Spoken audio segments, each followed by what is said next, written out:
তাই ভাই আমার আজকে পরিষ্কার ভাবে বলতে চাই, দেশটা দুইটা ভাগে বিভক্ত। দুই ভাগে বিভক্ত। একটা হলো আওয়ামী লীগ। আওয়ামী লীগ হলো ভারতের দালাল। পরিষ্কার কথা, এর মাঝামাঝি কোনো কথা নাই। আর আরেকটি দল জন্মই হয়েছে বিএনপি, এই আধিপত্যবাদের শক্তির হাত থেকে দেশকে রক্ষা করার জন্য।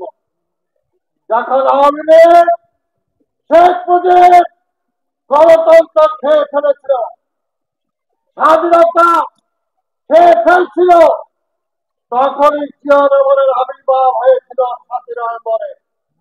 এবং তারপরে তিনি গণতন্ত্র ফিরিয়ে দিয়েছেন, স্বাধীনতা রক্ষা করেছেন। এবং স্বাধীনতাকে রক্ষা করার জন্য, গণতন্ত্রকে রক্ষা করার জন্য জিয়া রহমান এই বিএনপি সৃষ্টি করেছেন। সেটা আওয়ামী লীগ